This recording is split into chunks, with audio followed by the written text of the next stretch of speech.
Well, welcome to what hopefully will be a new series of discussions here in our new area to do these recordings with this great view behind us.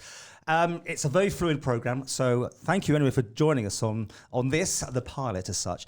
It's really going to be open house, but we are going to try to start with the what happened on Thursday in the press conferences. But let me introduce the panel. We've got Michael Josem from Vannin, you're the chair. Indeed. Good morning, Paul. From ITV, Joshua Stokes. Morning, Paul. Doing an amazing job covering the Isle of Man. Thank you. One man. No, seriously, because I know what it's like. And obviously, we've got Chris Robertshaw, MHK for Douglas East, the rebel, I'm going to call you there. And I really want everyone to join in. I'm not just chairing this or guiding it. If you don't like what they've said or whatever, you just chirp in there. And hopefully everyone at home enjoys this, and in future maybe we can get some questions. We might even go live at some point in the future. But anyway, this is a setup. I'm not sure I need these on. I think we'll try without because I think we're okay. It's TV more than anything. Oh, but you can listen to us on the podcast. Right, the press conference on Thursday. Now, you probably didn't catch it live because you were busy at the other thing, weren't you? The thing with the Douglas Promenade. Yeah, the Environment Infrastructure Policy Review Committee looking at progress, if that's the right word, on the promenade. And of course, it's been going on for so long now. It's part of the establishment discussing the promenade. Our preoccupation was trying to understand why we got in the mess we're in, effectively. And that was essentially it. And well, let's come back to the promenade later. Okay. I want to talk these press conferences. Josh, you are there. Mm-hmm. You kind of, I think, listen to them quite often, don't you? So let's break it down. It started with this long sort of thing about history again. Constantly, sort of, I thought it was going to be more just Isle of Man based, but it's now drifted into all sorts of ways. Do you think the Chief Minister's been given a script there? Because he's reading it, obviously. Yeah. Do you think he writes it? I'm not sure who writes it, but someone certainly writes it because he's definitely reading it off a piece of paper. I think the government realised that these press conferences are a good way of communicating generally to the Isle of Man public. Do you think it's presidential? I mean, I've used that word before. You've used that. I don't know if I describe it as presidential. It's almost they've seen a way that makes the Isle of Man public wake up and listen to what's going on in the Isle of Man. Whether it's the right way of doing it, I don't know. But at the moment, it's getting the audience figures, and they've openly said that they're going to use it to talk about messages that are not so much around coronavirus, and that's why they've made it a weekly thing. Does it really need to talk about the US presidential elections and things like that, though? I mean, how far brief does it need to go? Well, personally, I don't know. It depends where the Isle of Man get their news from regarding the American election. If they're just listening to the press conferences every week, I think you're being politically correct. I don't blame you, but I think you are. Yeah, so if I can just jump in there. Yes. I think that you're spot on there in making the point that this is about communications and it's about spin rather than substance. And the way that they talked about the US presidential elections is a perfect example of that. And I re-listened to what the Chief Minister said just on the way here this morning, and he's talking about how how to battle coronavirus was and the policy around that was an important part of the US presidential election policy debate, and it just wasn't. It's just not true. Like there's no alternative plan that's being presented by any of the candidates. They just all say, hey, look, I'm going to get tougher and I'm going to be stronger and I'm going to manage it better, and it's all this fluffy euphemisms, and of course was not a meaningful part of the substantial policy debate in the US, and it's really just about spin and substance here on the Isle of Man. Yeah, I mean, I think people appreciate the fact that they're getting regular communication, but I also think most people see through it. I really do. You can't be right all the time. If you're dealing with COVID, as we all are, all the jurisdictions around the world, everybody's making mistakes. Everybody's trying to do things correctly. And if you try to come over, as our government has tried to come over, as being correct all the time, eventually you'll get caught out. We've done a pretty good job, but our government's made mistakes. And I think it would be appreciated if we acknowledge what those mistakes were. It's just not possible to go through this extraordinary period without misjudgments occurring. And I think the public will be very accepting of that because no one expects perfection. It's an unprecedented pandemic. Absolutely. People are doing their best in government and in the community.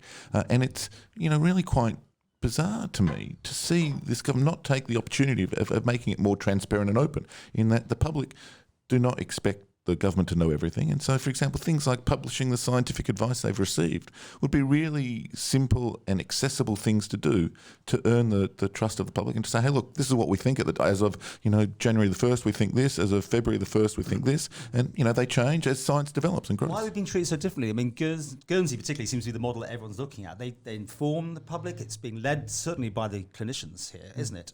We see the MHKs and the ministers coming forward all the time. It's different. I mean, what do you think?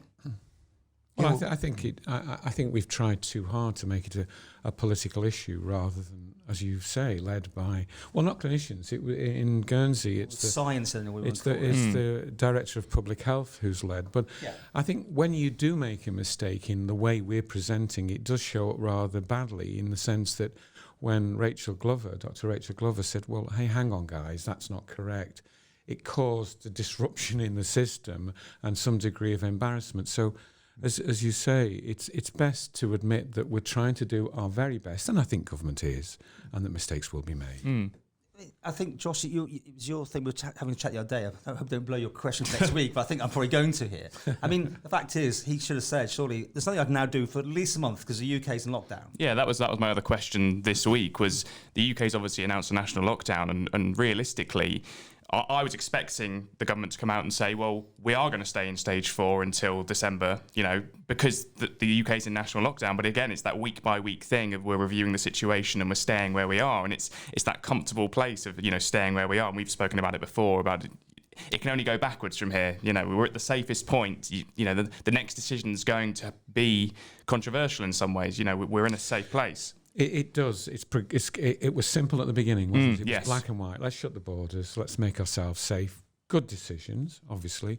But as this progresses now and UK develops community immunity, effectively, and the Isle of Man has none, as this progresses through, if we don't get a vaccine, we've got some really, really difficult decisions. Because no herd immunity, we're behind the curve here. Well, if it does leak in to the island, and everybody says it's a reasonable and rational assumption to make that it can, then we have no immunity. And if we don't have a vaccine, we could find ourselves in a very difficult position. So as you say, it gets more complicated from here on in. And therefore it's important to be open and frank with people and recognise that, we may get ourselves in a difficult position even now. And the students are getting a bad rap. They're not even back yet. But I mean, some people have really been quite vicious online about this. Well, it's entirely unreasonable to be angry at the students. Like they have done nothing wrong, and they are working hard.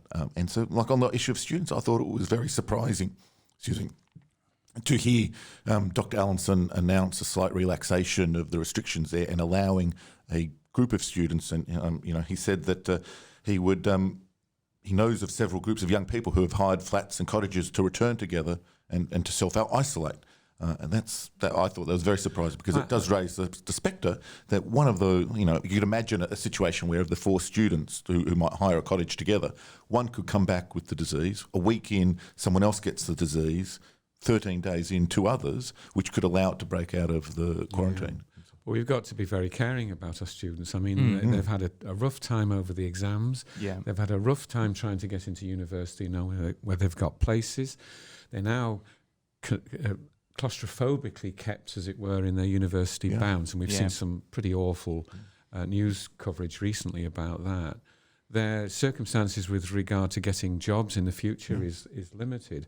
So, my goodness me, the last thing that we need at the moment is criticism of them and disgrace on anybody who's taking that. They are unreservedly the victims of this situation. Absolutely. Yeah, absolutely. Especially on the Isle of Man, where people want to come back for Christmas and they want to spend the time with their families. And I've spoken to a number of students over this week who are in very different situations. Semesters finish at different times. You've got some where semesters are finishing on 18th, 19th of December, knowing that they're going to be coming back to the Isle of Man and effectively being in their room on their own for Christmas Day. And the options there for them to come back, which is great, but you have to feel sorry for them. There's no other way of looking at it. There's a date, isn't it, in the diary?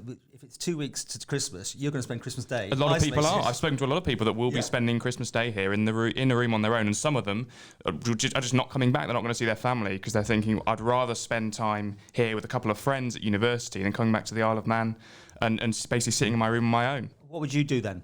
What's your suggestion if you're in charge?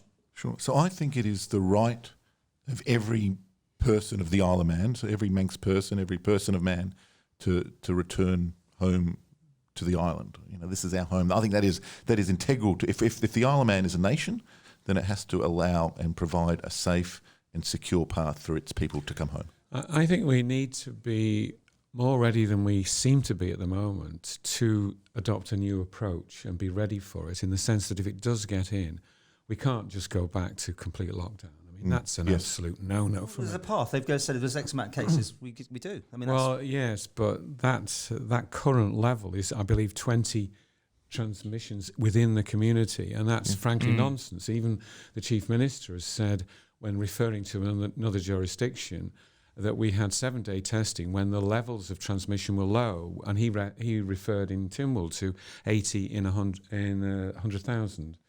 And of course, we're supposedly going to go to lockdown in 20 transmissions within, effectively the Isle of Man's population.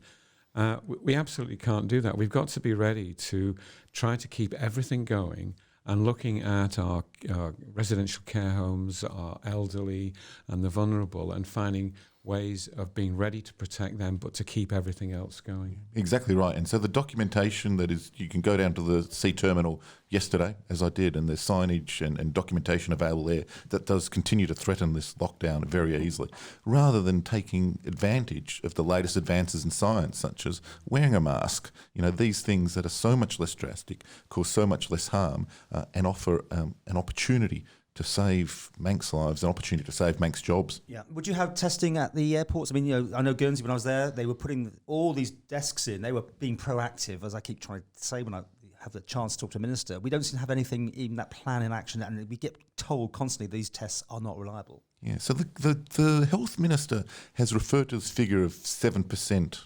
only being able to detect 7%. And that comes from a Public Health England document, which I've read, and it requires a whole bunch of modelling that is and assumptions that are dubious, and they're subject to debate, and very well intentioned. And so realistically, I don't understand how that can possibly be true. I've read through the Public Health England document, and I just don't understand how that can be true. And so I think that what the people of Man say is that whatever testing that is happening when you get admitted to a hospital, similar stuff should be happening at the border, because I do not believe that whatever testing is happening at the hospital only has a 7% accuracy rate. We 2 people were identified just there this week as being admitted to hospital. Yeah. So whatever is happening at the hospital, do it at the border. Let us and the reason we do test at the hospital is because the people of the hospital are very vulnerable.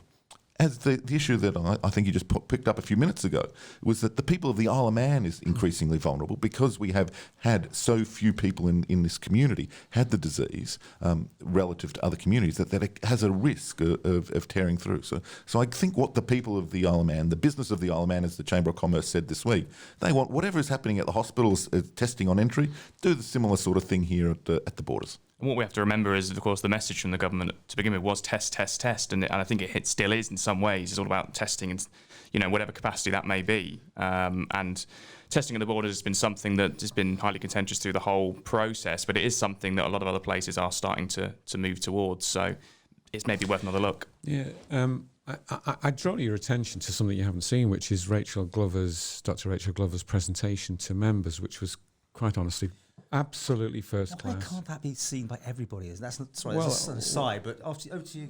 Well, I'm happy to pass it to you, and it shows you the degree of risk on testing at entry, the degree of risk at testing at 7, the degree of risk at 14. What is absolutely clear, what was absolutely clear to members, was that our testing system is one of the best in Britain, and we've got to thank Rachel Glover for that. And I'm sorry that the Council of Ministers couldn't have been more open about that. She's done an absolutely first-class job, but it's also clear that there are no absolutes in all of this. Entry, 7 days, 14 days, there's always a variable degree of risk, and therefore it's always possible for the virus to get in. And we need to be ready for that, to say, this has happened. Now, we go to there. So, if people saw this presentation, what was it, a PowerPoint or something? I mean, no, did you stand there and talk to slides, or was it Both. She talked quite effusively about her work, the work she's done, and the quality of it, and the support she got, good support she got from the lab. And so you were confident what she said? Yes. You bought into what she says it in a way? She got a thoroughgoing round of applause at the end of it. Right, that's unusual. I personally stood up and said to Rachel, thank you as a local girl from Williston to come back to the Isle of Man with all your knowledge and provide all the advantages that you've given. So the headline, give us, what you were left there thinking from her presentation. The Isle of Man's doing pretty well, but the risk is there, and there's nothing absolute. This idea that if we close our borders, we can somehow avoid this, forget it. The degree of risk is there, and we must be ready to protect the vulnerable and protect the economy if the worst comes to the worst before a vaccine comes in. And even if vaccines come in, it's not 100%. They're variable. We're understanding they can be as low as 50% value or 60, 70%. We don't know yet. So we have to be ready for everything, and we also have to. And I'm repeating myself now, so I'll make this quick, but we have to admit that we can be wrong as well. There's nothing absolute about this politically. Yeah, Chris is entirely right. There are so many issues here of greyness rather than black and white. And so, even when we get some numbers of vaccine, we are not going to get 80,000 doses of vaccine deployed on the first day. Right? And so that will require some prioritisation. It will require us as a community to have a conversation about who to give the vaccine to. So and there's an argument of give it to people who are most likely to contract the disease, such as people going back and forth, which is one option. Then there's also the option of giving it to those people who are most likely to be harmed by the disease, which are the elderly. And there is no black and white answer to many of these things. These are moral questions, these are subjective questions, these are value questions. And I think it would be helpful for us as a community to talk about these issues publicly, because Michael Josem doesn't have the answer, Chris Robertshaw doesn't have the answer, Mr. Stokes doesn't have the answer. I don't have the answer, but I think I can categorically state that opening the Isle of Man up next year is going to be far more complicated and difficult than shutting it down in the first place. Definitely. I want to come to that, obviously, TT, in a second, but can you help me? Because you're very clever. There's 18 tests a day that are very expensive. We're rationed to these 18 that are very more reliable. I mean, help me out, because I didn't follow exactly what was going on in that press conference about that. Do you understand that there's these higher, or maybe Michael, sorry, there's a higher test that's available, but we haven't got very many of them. We don't need up to 18 a day or something, wasn't it? I'll let Michael take it first. Sure, yeah, so the Health Minister talked about there being 16 a day, and so that involves a particular cartridge that is... That we can't get hold of. Well, that is apparently very restricted. Like, these things are in super high demand because it is... I'm not confident of what particular form of testing, whether it's PCR or it's antibody. More reliable. It's very fast, I think, is a key thing. And so it's used, I understand, by the hospital for emergency admissions when people are... And so it's a time-sensitive nature. So it can give a result pretty quickly. Exactly and right. pretty reliable, but not completely. Correct. Well, there is no 100% here. There is, like if you... stick a swab into someone's mouth, maybe the disease on the other side. Like, there's always this sort of the risk, right? Like, it's not 100%, and it might well be 90% or 99%, right? And this is the problem, because it's not 100%. People are worried, right? There is always going to be risk. There is no black and white here. So something sneaked out, and I didn't pick up on it, and I hope I got this right. You know that when the private person had that test and it came back as a positive, and then they retested it and it was a negative. But initially, it was said that test that they took wasn't the gold standard. That's the word, isn't it? And then during the interview I had with Mr. Ashford, he did say in the end, he said, "Oh, by the way, that was a gold standard one." So, should you believe the first one, or should we all be tested 3 times to make sure best of 3 that we are bomb-proof here in the Isle of Man? Well, there's no such thing as bomb-proof, so there you go. But even in our tests, there's potential for false positives and false negatives, even though our tests are at the highest level, the gold standard, as you've referred to. So it just brings me back to the same point, that the degree of risk is there. There are no absolutes. Yeah, absolutely right. And as you say, the test is a gold standard. Doesn't mean it's 100% reliable, and we know that. We know that's the case. But as I said before, we've had this argument of test, and testing is the best way of obviously detecting, and more tests can't be a bad thing. Okay, let's move on to the TT. And then finally, before you do, Yeah. then there's the other issue about rate of mutation, because we know we'll never get rid of, I mean, they're all viruses, we'll never get rid of the flu virus because it mutates. So the question we have to think about in due course is the speed to which COVID-19 is going to mutate and how quickly it comes back again in another form. Is it Norway today and the fur farms or something that they reckon there's a mutation going there already? Through some animals, yeah. Yeah. So, Minks in Denmark. I think. Minks. Denmark, not even close, was it? Okay. Well, they're Scandinavians. Scandinavian. You've got the right I continent. get it, but not You're get up it. there somewhere.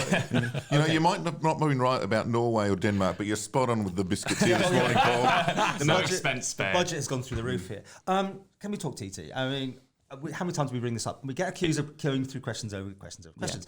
But, I mean, I don't know. How can it even possibly? You come on. You must. Well, be, you and I have You're already the inside on this one. Aren't you? You and I have already discussed this issue, and I've made it abundantly clear that TT is an absolute no-no. I mean, it's self-evident that the UK is saying that it doesn't expect to see the rate of diminution of the virus to disappear before the spring, and we have to make very early decisions about whether we want TT. So we have to make the decision effectively as soon as possible. I think 3 or 4 weeks ago I said we should be making it in 2 weeks. Well, I've heard two things. I've heard two different people in my contact list. One is saying it's going to be as late as maybe March. And then the other one is saying, Can it be made as late as March? I don't know. And then I hear that it's going to be made before Christmas, obviously. So, Yeah. No, it has to be made pretty well. people in power as well. So. Whatever's been said, the reality is that we have to make it now, or as near as possible now, for a number of reasons, not least of which, the closer you get to having a TT, the more money you're spending. And we're talking about millions. And number two is that the sooner we announce that we're not having a TT in May, June, the sooner the sector can re-engage with other opportunities. But the hospitality sector has been so damaged in the last, it'll be a year before we can think about it much more, but it's been so damaged that my view is that it can't open instantly, fully. It'll have to come back, as it were, progressively and increasingly through the summer period and grow back. We've lost a lot of it. I was going to say, how would you prioritise what comes back and when, though? Well, the first sort of business that we'd need to get back would be business which had the lowest degree of risk, depending on the circumstances then. And hopefully by spring we'll have an air bridge back to Guernsey. It seems to me an opportunity, and I think we've said this before as well, there's so many aircrew and aircraft sitting on the ground. There's a once-in-a-lifetime opportunity for us to consider other air bridges in the after Christmas sometime, when other areas are perhaps Where? Well, I mean Iceland. Who knows which areas are going to get out of the difficulty of having What COVID. level will they even? I was going to say, think presumably you want them to be COVID-free first, with a confidence that they're not going to relapse into having any cases. What, on the Isle of Man, or the people coming in? Wherever the airbridge is going, or both, yeah. Well, by the time we get to the spring, are we assuming that UK's got rid of COVID? The answer's no. No. And it's likely that other places won't have completely eradicated it. So as time goes on, one hopes that the testing regimes are developing in ways that give us the maximum amount or the lowest level of risk possible, yet for us to continue to or begin to open our hospitality economy up, because the other alternative is just to stay shut. Now, if the hospitality sector stays shut for a further summer, well, you can say goodbye to it and thank you, it's over. It's people are already at the end of their tethers now. Depression, I suppose, is the wrong word, but it's a sense of almost fatal giving up. It's so difficult. If we were asked, if the hospitality sector was asked to do it again for another summer, then it's over. But then that will apply to other areas as well. We cannot be an island unto ourselves ad nauseum. We will have to start opening up. Yeah, exactly right. And so I think that's really why it's important that the government gives certainty as soon as possible. This idea of letting businesses dangle in the wind, of people's jobs dangle in the wind, is just not on. You know, the government needs to make a decision and to provide certainty. And then we can take that opportunity and invest for the future. And so, for example, that's why it's really disappointing this week to see the government announce that they're not going to be upgrading the TT access road in time for 2022. And this would be the perfect opportunity where we now know that TT is very unlikely to run. You know, if we got the government to you know get its act together, make a decision as quickly as possible, and then use this opportunity. You know, when we have a surplus of labour, when we have high unemployment, is to invest in building important infrastructure for the nation, such as the TT access road, such as, you know, speeding up the deployment of broadband, such as, you know, fixing up some of these scars in central Douglas around the quay where you have, you know, these buildings essentially laying in ruins. You know, this is an opportunity now, is that if we're going to have this unemployment, which seems likely, let's get people to work, create jobs, and invest in our nation. Okay, but on the positive side, we've got everyone back to work almost. I mean, in the Isle of Man, people can go about their everyday business. There's no tourists. Most sectors are back, yeah. Yeah, which puts us in a completely different area, doesn't it, here? I mean, our unemployment this month for the first time dropped below the unemployment rate in the UK. So the UK's had much lower unemployment rate for the pandemic up until this month, where we've just dipped below, and that's good to hear. But, you know, it's still, unemployment is still 3.5 times higher than it was this time last year. And so now, as we look ahead, there is, you know, some number of people are currently on various wage subsidy schemes, especially in the hospitality industry. If we know there's not going to be a TT next year, then that is likely to create.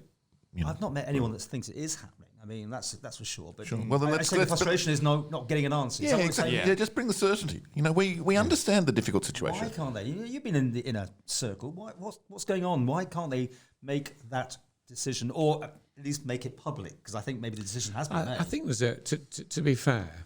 It's difficult for me to be fair. But to be fair, there is a growing sense of realisation that a decision has to be made earlier rather than later now. So I think I don't think we can be. Common sense alone tells you we cannot be far away now from a decision being made. We'll leave that one for another day because it's just going to roll on. But you never know. Do you think it should be on the press conferences on a Thursday that this information is announced, or should it be given to MHKs first? Because at one stage when we're having the daily ones, we were getting a lot of frustrated MHKs, weren't we? Well, going, I can't believe you get to answer the question. So here's a question I want you to ask. It was a big thing during the press conferences, especially when they were daily, when things were moving so quickly that the press conferences were happening daily. You know, Tynwald members weren't all discussing a meeting daily, so of course things are going to come out, and we're going to be asking questions that are going to be fast moving. That at the start of 1 week are one thing, and at the end of 1 week the decision or what's happening has changed. But that was during the initial period. Now it's all calmed down with the weekly side of things. But I just want to throw a question out about the TT. Actually, going back to the TT from a UKI's perspective on it, if it were to be cancelled again, what repercussions will that have for whenever it does come back the following year? Will it come back? People will lose that thing of going to it. People will lose it coming back to it. Will it come? You know, is it certain that it will actually come back again?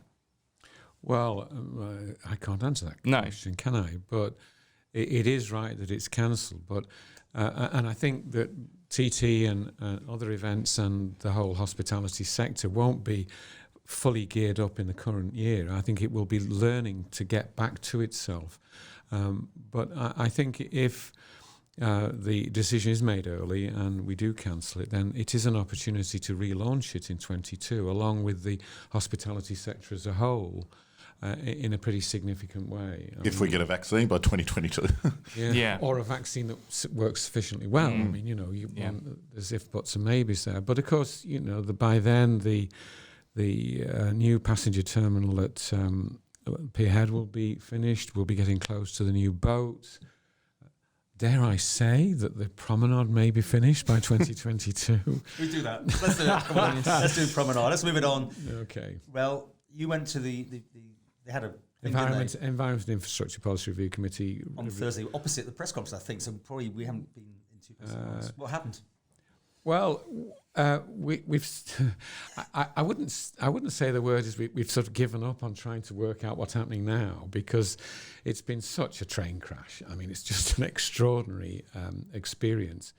We spent more of our time trying to understand the underlying issues as to why we arrived where we are now, which is in such a mess, and that's what we discussed. And you will not be surprised when I say that we considered the Department of Infrastructure, which is essentially an operational division, incapable of delivering big engineering infrastructure work. It's just not designed to do that. And it's a fundamental flaw in the whole of our government system that decisions are made at too lower a level and then end up offering the pretense of being big strategic thinking. And the best example, the glorious example of that was the DOI bringing out the harbour strategy, which was going to cost £80 million, and that was supported by international harbour consultants, Royal Haskinen, when in fact it wasn't at all.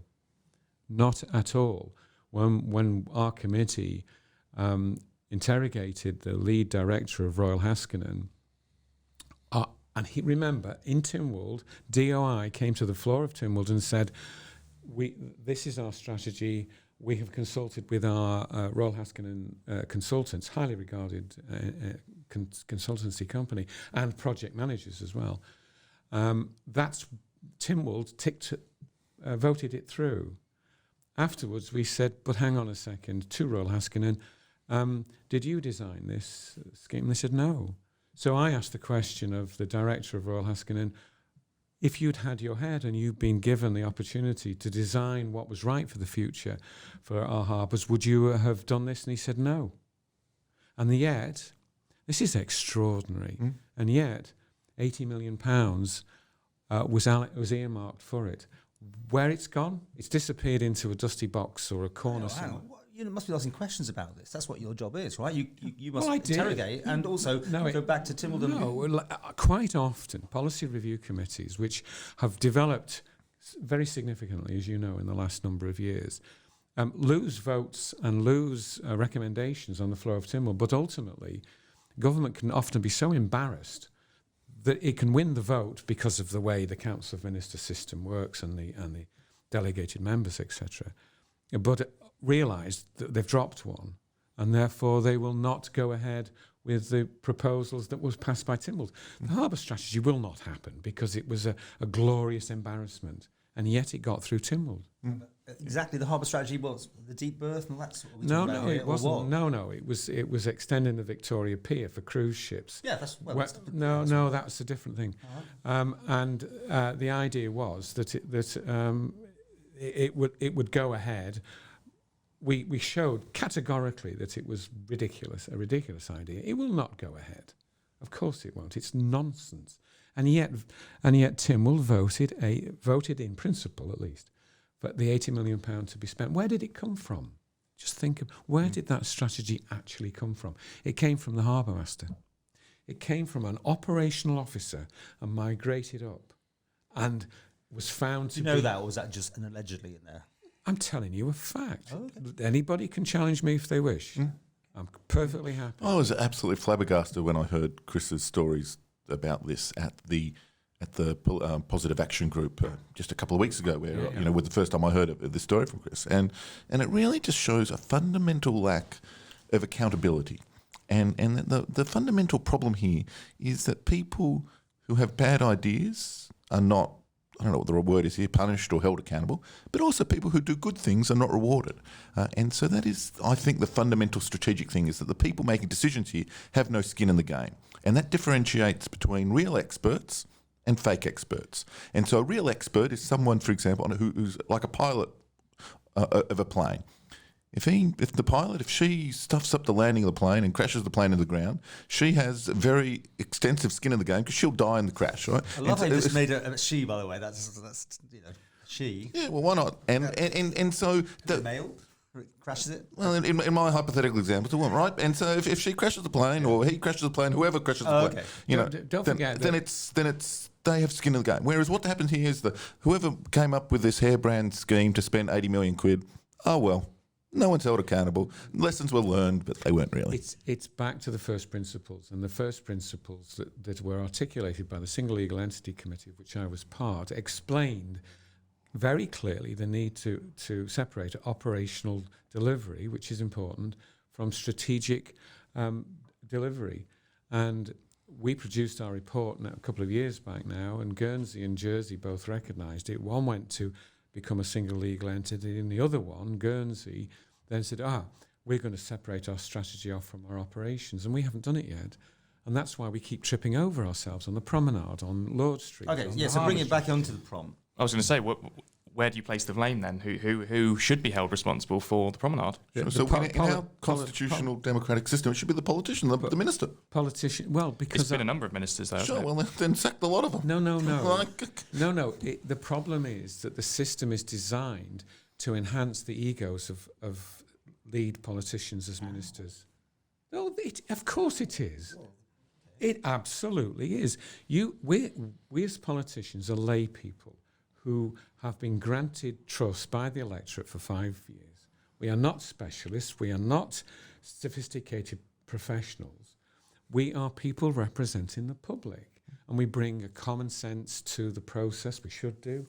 We bring the electorate's views on things to the table. But what actually happens is that our system is designed to bring our politicians in, first of all, as ministers, and it's the yes minister, no minister thing. We have 1,000 people in a department all saying yes minister, no minister, but actually, a lot of the time, the minister's doing what the bureaucrats want anyway. And then you've got, and this I really find uncomfortable, and you know I've never done it, which is becoming a delegated member within a department, because that training is false training. It's putting a new politician into a department and giving them a minor delegated responsibility and then making that person feel important.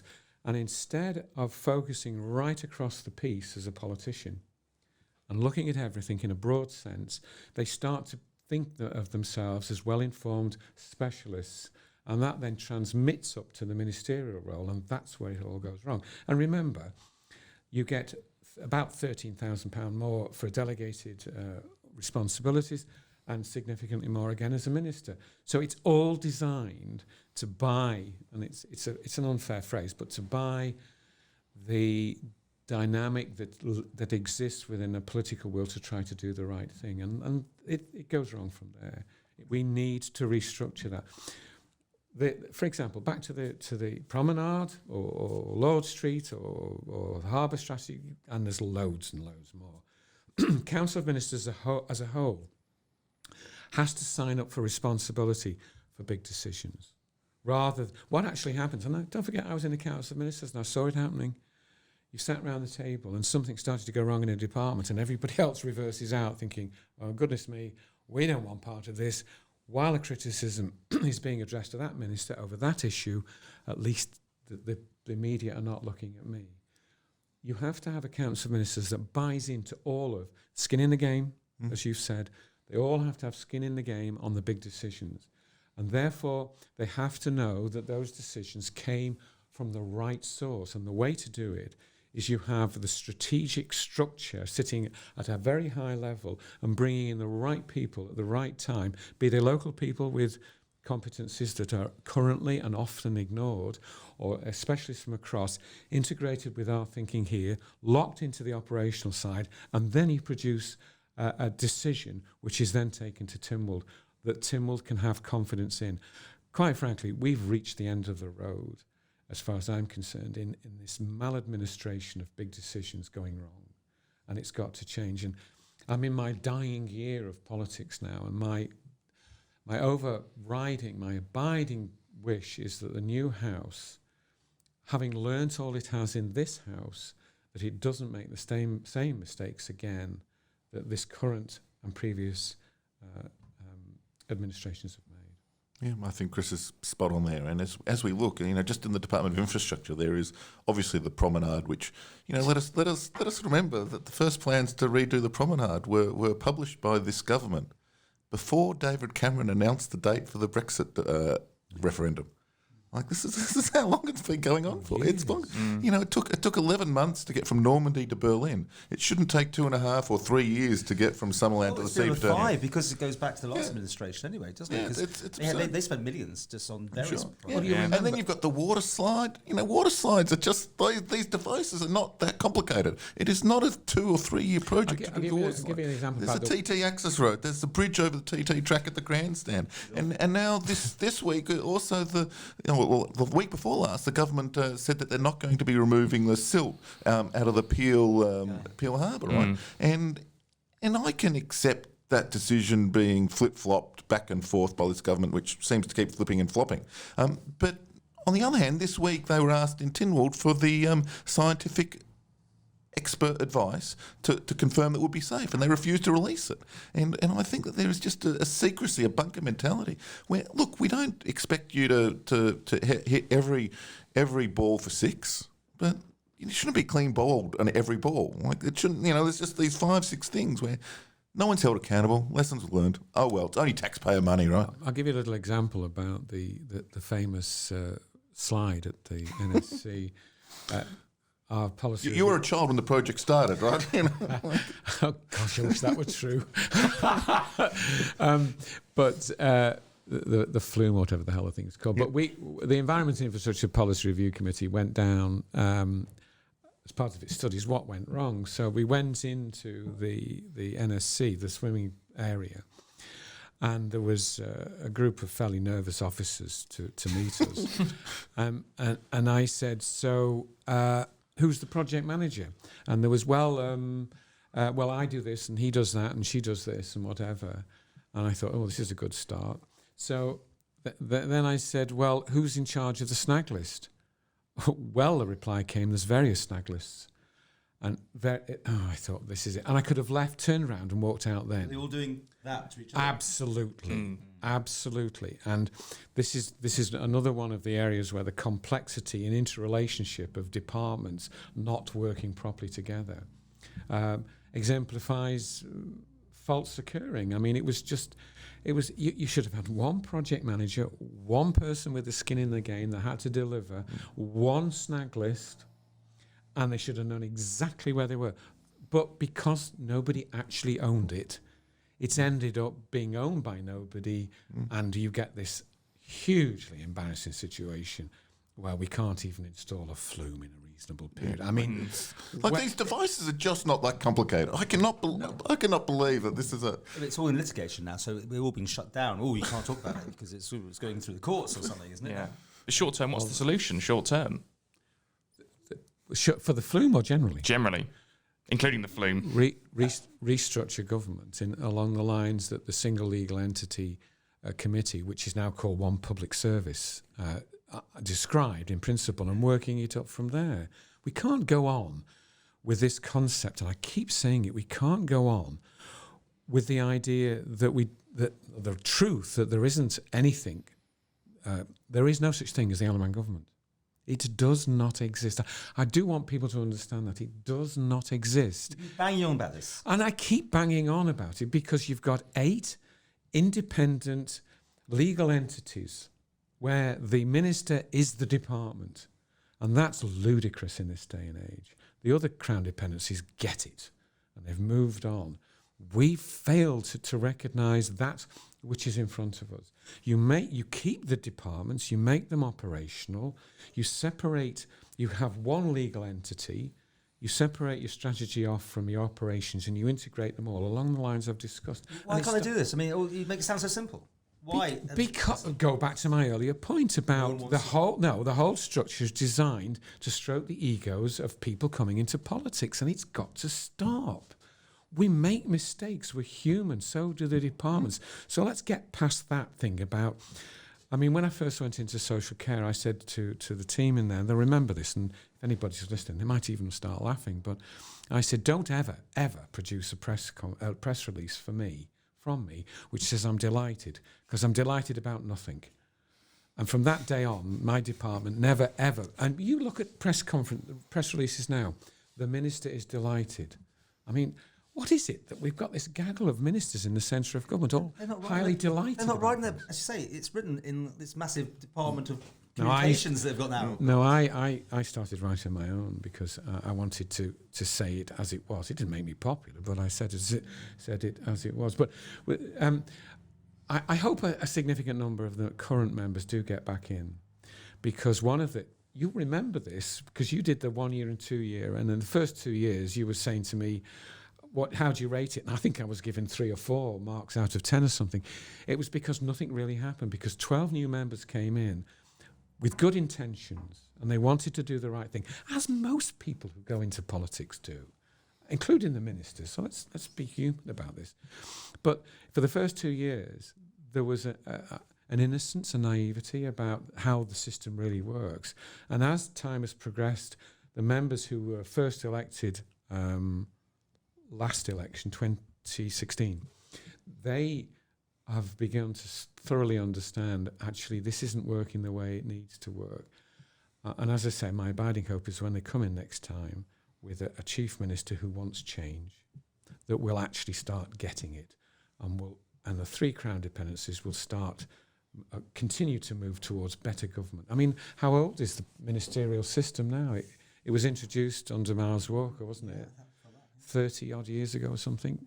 But it's never moved on, because it's been too comfortable where it is. Okay. How's it look from the outside, Josh? You know, being from the UK. From the outside, I mean, just from my perspective, I haven't seen the promenade anything like that since I've been here. I've been here almost 2 years now, and it's been almost double that. And I haven't seen the promenade. I've seen lovely shots of it with the trams going down and the sunshine, but I haven't seen it in person anything other than railings. That's my personal perspective. And from the outside in the UK, it's one of those things where you mention it and people still go, it's still like that, and that's the only thing I can really say on it, really, because that's from the outside perspective. And as I say, personally, I haven't seen it anything other than railed up, full of railings, and in the state that it's in. Yeah, so I reckon maybe there's an opportunity here with TT looking in trouble. Maybe we should be selling the promenade in its current state as perhaps a new venue for like Super Mario Kart or something, where you can dodge and you can drive in between all the roadworks and the carnage. That's going on now. And the mess. Yeah. I look forward to Broadway finally opening, because it's been September, October, November, and of course the end date. Broadway is the show that never ends. We should mention the end date. Well, it now was really flexible, because it was definitely going to be March, wasn't it? March next year. Oh, it won't. March next year was That's now flexible. No, it's gone. It's not going to be the 31st of March. There's a gas main that's caused all the problem. I mean, No. Don't be drawn away with that PR. That's what they said, exactly. I did it in a sarcastic way, because Yeah. I mean, like, But they have to blame that's what something. we're told, isn't it? That's the balance. They're That's what blaming we're saying. Yeah. It'll be. I could be guilty of an inaccurate description now when I say that it probably June, late June maybe. If there is no TT, it does take the pressure off it, I suppose, because otherwise there would be certainly that had to have it fixed, because every year it had to be ready for TT, didn't it? Whatever happened.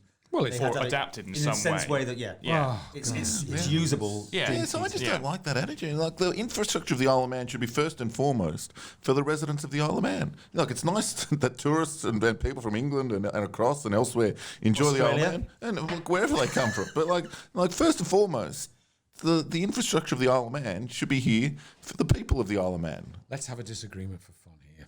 Right? Sure.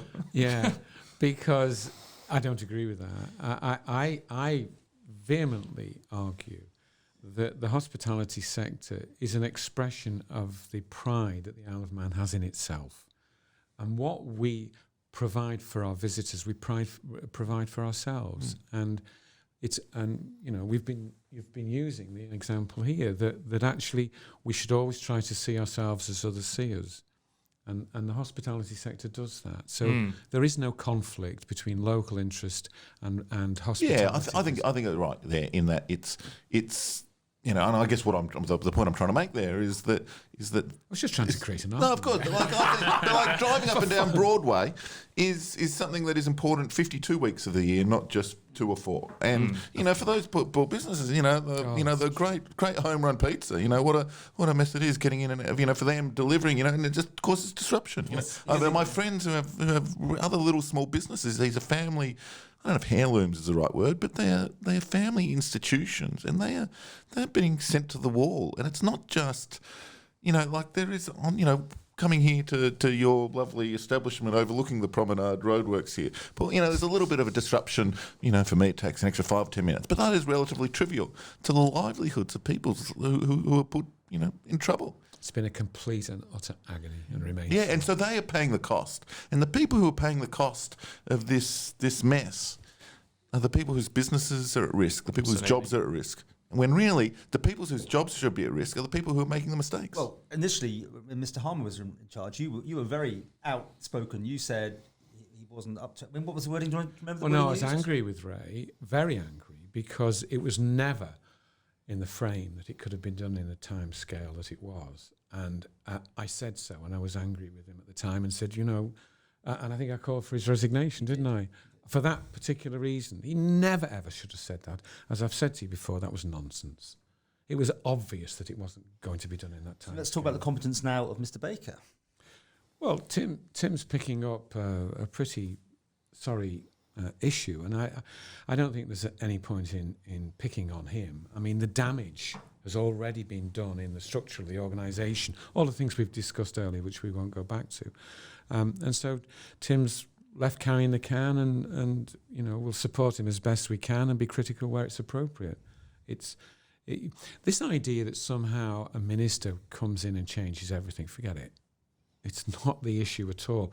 Sometimes ministers are changed because it takes the heat off a department. That's all it does. People think, the minister's changed, everything's going to be different. The same department with the same structure, the same mindset is there. But moving Harmer to policy and reform and putting Baker into that, do you think that was the way to move the heat off Mr. Harmer then, by shunting around a bit rather than just filling the gap? Well, wasn't it more to do with the fact that Chris Thomas was removed rather than anything else? I mean, it was a sort of an accident, really.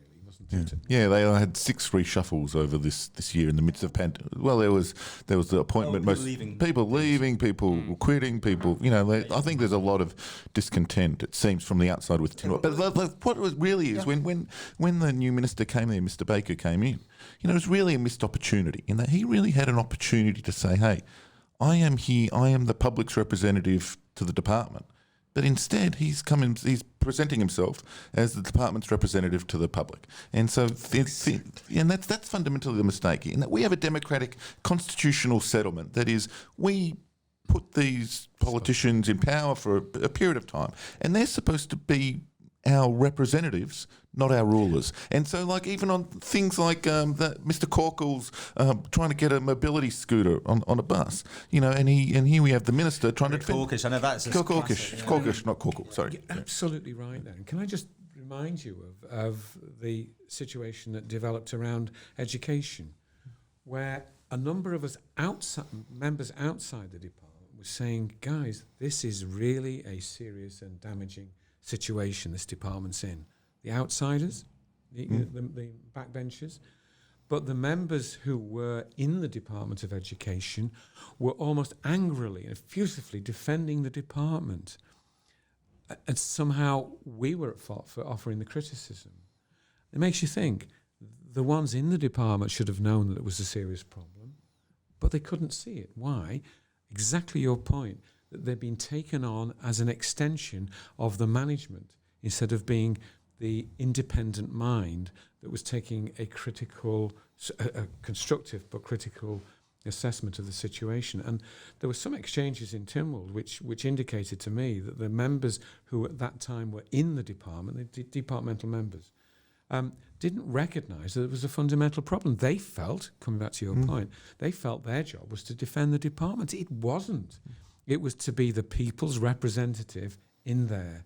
And I'm just saying that to reinforce very strongly the point you've just made. Yeah, and Let me tell you a little bit of a political story that I once heard that I thought was wonderfully powerful. And George Shultz, who was an American Secretary of State about 40 years ago, he was responsible for basically sending the American ambassadors to different countries and so on. And when a new ambassador was appointed, he'd have him into the office, and as part of his test, show us on the globe, point to your country. And each, invariably, the ambassador to Saudi Arabia would, find Saudi Arabia on the map, or the ambassador to Kenya would find Kenya on the map. And there was an ambassador to Japan, Mike Murphy. And when he was asked, show us on the map, show the globe, point to where your country is, the ambassador to Japan, he turned it around and he pointed at the United States of America. Because the point of that is he's not Japan's ambassador. His country is always America. And so the same principle here is that the responsibility of the minister is not to the department. The responsibility of the minister is to Tynwald and to the public. And it's a fundamental difference of perception, a fundamental difference of what their job is. And the departmental allocation, when they first get in, mistrains them and leads them up a false path. That's why right from 10 years ago, I never ever became a departmental member. I never wanted to be caught in that awful trap that somehow I was being manipulated, guided and trained by the senior officers in a department, because it's not our role. Well, we'll do an exit interview with you nearer the time when you... Now, to maybe wrap the things up, what about you pick a subject? If you throw one in there that you want to talk about that we haven't done, if anything comes to mind that you feel we should be airing today. Anyone got one? Well, let's finish then by asking how you, again, the Quayle administration is into its last year. Oh, you're not going to do numbers again? No, I'm not going to do numbers. I just want to know, what you expect to see, and I know you have to be careful. Well, you can't ask me a number because it was tried in a press conference before, wasn't it? So you can't ask the journalist a number. And I gave one out. And you said one out, but that's another story.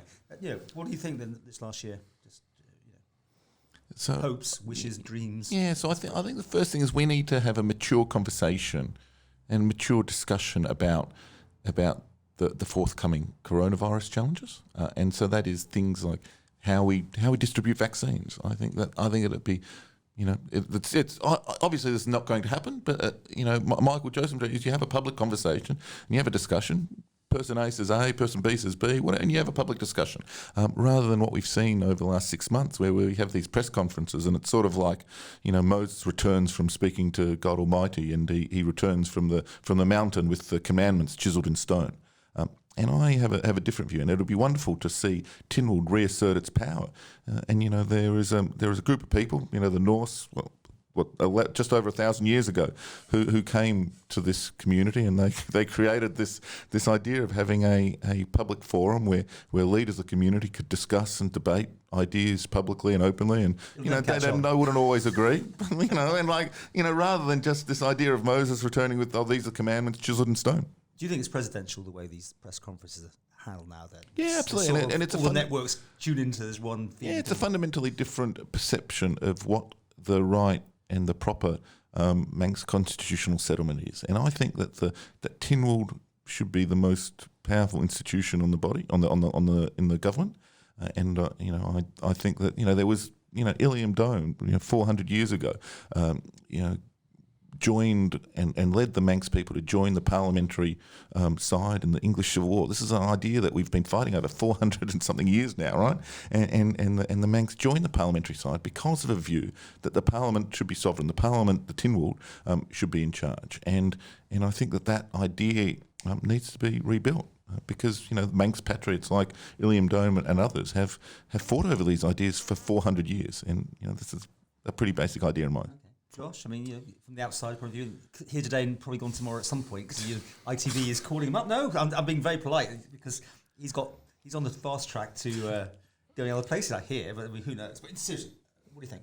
Back to the Quayle administration, they're using the press conferences to their advantage. Obviously, the press conferences have been a thing that was started off to begin with, I think, because other nations and countries were doing it, and they decided to take it on, and they've seen that there's an appetite and an audience for it, and they were incredibly important back towards the start to getting that message out.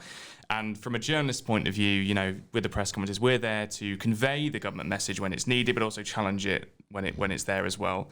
And I feel the press conferences to begin with, were going down that angle, then still are to an extent going down that angle. Whether the speeches have changed and it's been opened up more generally, that's another debate of whether we should be opening up more generally. Mr. Stokes? Only 2 questions. Only 2 questions. However, generally the press conferences, I feel, have been a good thing, and of course the government are utilising them to communicate their message out. But from a journalist's point of view, if the journalists weren't there, if it was more of a statement and a speech, and that was it, that's all we heard, then I'd probably be saying we should have a different side to it. But because we're there afterwards to challenge and to ask the questions and to clarify certain things, and I feel that they are a good thing. I can't help myself now but to ask you, do you think we should be back in the room together? Yes. Oh, good. Yes. I'm not the only one then. Yes, definitely. How ridiculous is this on Zoom? The argument... So I only listened to the audio. Are you guys not in the room for we're still on Zoom. We're on Zoom, but also they Why? see us. They see us, but it doesn't come part of the feed, and it doesn't need to be on Zoom. It could be on a phone. We could phone it in or write the questions in. Anyway, This is a whole different topic that we could have spoken about. But the point we're giving Probably is that easier to control. there isn't a room big enough. Is the reason? Oh, come off! There's no room in the island big enough for 20 people. They were in the Manx Museum. They had plenty of room in the lockdown. Then when the lockdown finished, they went to a room. And Liz, who's now left, said to me, we can't get the journalists in there. Because I said, why are we doing it on Zoom? There's no reason anymore. If it's a press conference, we should be there. Of course you should. And they're still using this reason that we can't get into this room. So move the room. It's not rocket science. This is going to happen for every Thursday until whenever you're on ITN reading the news on national networks. Seriously, this is going to go on forever. Yeah. Change the situation. And if we have a lockdown, then we can go back to Zoom. But this... And I'm allowed to talk on this, by the way, because we're on Isle of Man television now. I'm not bound by anything. That I think I'm very strong about this whole thing. What do you think? I've noticed you're very strong there, Paul, on that. It's just so annoying. It is so annoying. Is frustrating. It breaks up. It's never been brilliant for the viewers and us. We get delays and all sorts of things going on. And then you think, I might have missed a question. And that's happened. We've asked questions twice. Well, I thought that the press conferences at the beginning were dreadful. They improved. They were pretty bad at the beginning. Oh, they were dreadful. Let's find their feet. And then it got to its pinnacle of cringe-making observation when we got the infantile, sycophantic approach from Jeff the Mongoose, which should never have been allowed near a microphone. Why? Because it wasn't a media organisation, it's a marketing organisation. It should never have been anywhere near it, but it exemplified the control mechanisms that were in place at the time. However, I don't think that's for later. I think we can go back and look at all that. I think this will be looked at some point in the future. Later on. I think the important thing now is to recognise that actually the period of trying to get out of the current COVID situation, the transition back to some form of normality is going to be more complicated, as I said earlier, than getting in. That on the broad basis of things, the Isle of Man has done pretty well overall. But as I say, getting back to normal is going to be really, really challenging.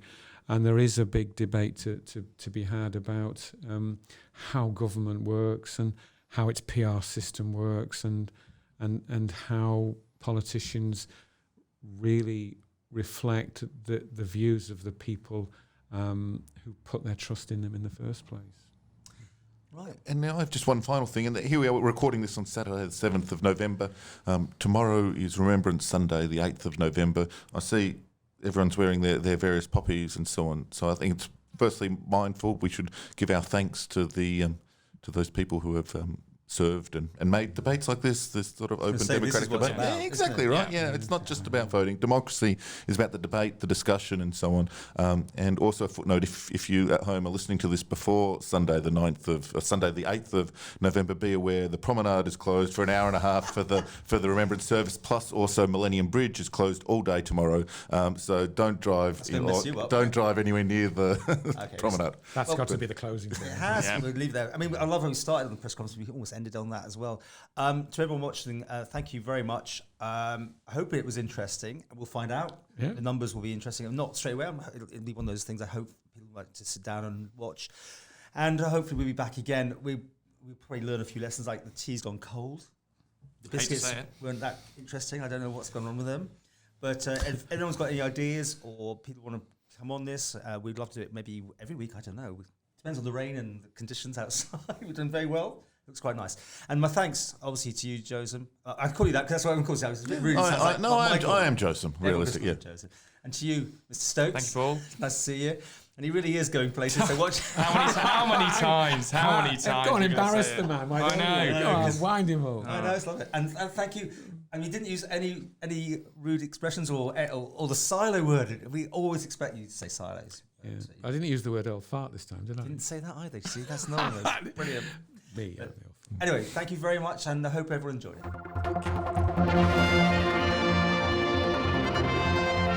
it.